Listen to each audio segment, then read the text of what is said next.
Salut tout le monde, très urgent. Aujourd'hui, samedi 7 février 2026. Après plus de 3 ans de détention, de prison, 3 responsables de la Chambre de commerce du Mali ont été libérés. Ils ont été inculpés en 2022 à Bamako pour atteinte aux biens publics en lien avec la gestion d'un fonds anti-Covid, dont ils étaient accusés de 15 millions d'euros, à peu près 8 à 9 milliards de francs CFA. Ils n'ont pas été jugés. Hein. Pourtant, ils ont fait 3 ans de prison. Le président du, comment on appelle là, le président s'appelle Youssouf Bathily. Le voilà ici, Youssouf Bathily que vous voyez ici. C'est lui. C'est-à-dire, lui et ses compagnons ont tous été inculpés, hein, inculpés pour le détournement de 15 milliards et 15 millions d'euros. C'est à peu près 8 milliards, 9 milliards de francs CFA, si je ne me trompe pas. Je ne suis pas très fort en sciences, en calcul, mais peut-être que je pense que c'est ça. Donc voilà en grosso modo. Vous avez entendu, hein? On met quelqu'un... Quand je vois les gens en train de dire qu'Assimi Goïta est en train de lutter contre la corruption, j'ai ri, quoi. Ils ont mis les gars là en prison. Les vidéomans là, ils ont payé les vidéomans pour insulter le monsieur, que c'est un voleur. Ils l'ont traité de tous les noms d'Israël. Ce monsieur-là, il s'appelle Youssouf Bathily. Aujourd'hui, le temps lui a donné raison. Il a été libéré. Après, sans être jugé, on ne peut pas le juger. Ils savent qu'ils mentent. Assimi Goïta arrête les gens qui n'aiment pas la tête. Ils ne jugent pas. Quand il arrête, les gens vont dire, ah non, il est en vitesse supérieure. Qui a payé l'argent qu'il a pris? Il n'y en a pas. Au Burkina Faso, on montre tout à la télé. Tout le monde est satisfait. Parce que tout le monde sait qu'il y a des sérieux dedans. Mais au Mali, non. Il n'y a pas de sérieux au Mali. Il n'y en a pas. Mais pourtant, il y a du sérieux au Burkina Faso. Donc, en dehors de ça, il y a eu le cas de Clément Dembélé. Clément Dembélé a été arrêté. Ça a été montré A plus B. Ils ont fait monter un vocal où Clément Dembélé insultait, menaçait même la femme de Assimi Goïta. Moi-même, je suis sorti faire vidéo contre Clément Dembélé. Après, on a montré les avocats, ils ont dit que le juge même a reconnu que ce n'était pas la voix de Clément Dembélé. C'est la voix de qui on ne sait pas. Donc, jusqu'à nos jours là, ça s'est passé il y a plus d'1 an.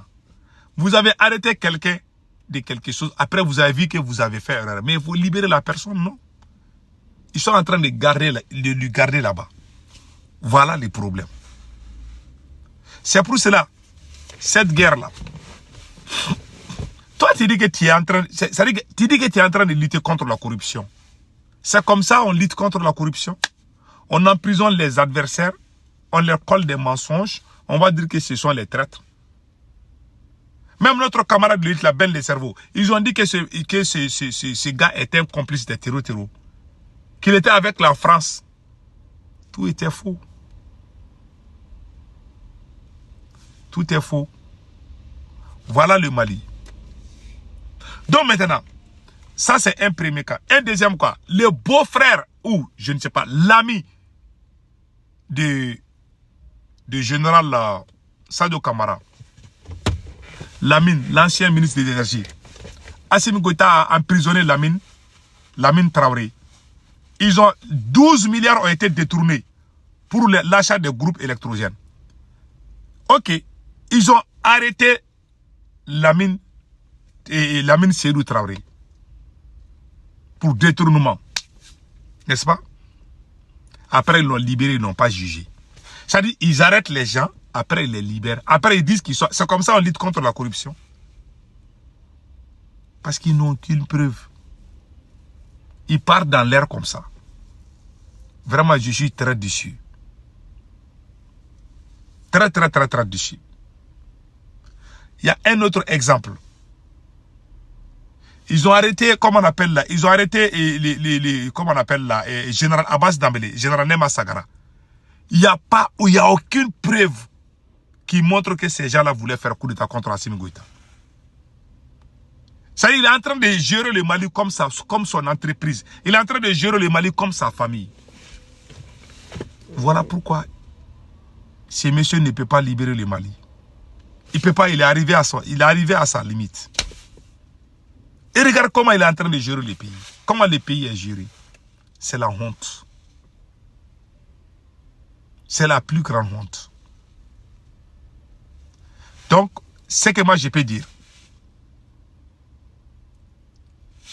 quand vous partez au Burkina Faso, tellement capitaine est en train de lutter contre la corruption, vous allez voir, il y a des caméras cachées là. J'ai tellement aimé ça là. Tu fais ça au Mali là, Assimi Goïta même va se fâcher contre toi. Parce que c'est lui le voleur. Un voleur ne peut pas arrêter un voleur. Bon voilà, le monsieur a fait 3 ans, il n'est pas à côté ni de sa femme, ni de ses amis. On l'a mis en prison pour 3 ans. 3 ans, c'est pas 3 heures de temps. 3 ans en prison, après on les libère. Maintenant, attends, je pense que j'ai les trucs là ici. Là. C'est écrit ici. Après plus de 3 ans de détention, 3 responsables de la Chambre de commerce du Mali qui ont été inculpés et écroulés en novembre 2022 à Bamako pour atteinte aux biens publics en lien avec la gestion d'un fonds anti-Covid d'environ 15 millions d'euros ont été libérés ce vendredi 6 février 2025 et 2026 sans jamais être jugé. On vient de le libérer sans être jugé. Il n'a pas été jugé. Il n'y a pas eu de jugement. Maintenant, il s'agit de Youssouf Bathily, président de la Chambre de commerce du Mali et de l'industrie. C'est Sim. Le secrétaire général de cette institution est Cheikh Oumar Kamara. Et le comptable Lamine Sako. Ils ont été poursuivis quand Dr Choguel Kokala Maïga était Premier ministre. Parce qu'il était pour la lutte contre la corruption. Voilà la réalité. Donc, ce que moi je conseille aux militaires, il faut chasser Assimi Goïta, il ne peut pas. C'est ça qu'on appelle la lutte contre la corruption. Tu mets les gens en prison, toi-même tu ne peux même pas les juger, après tu les libères. Maintenant, où sont les 8 milliards détournés maintenant? C'est la question qu'on sait. Où sont les 8 milliards là? C'est parti en fumée comme ça. Ils ont l'ancien ministre de l'énergie, ils l'ont mis en prison. Les beaux-frères du général Sadio Kamara, ils l'ont mis en prison, Lamine Seydou Traoré. Après quelques mois, ils l'ont libéré. C'est très grave. Que Dieu nous aide.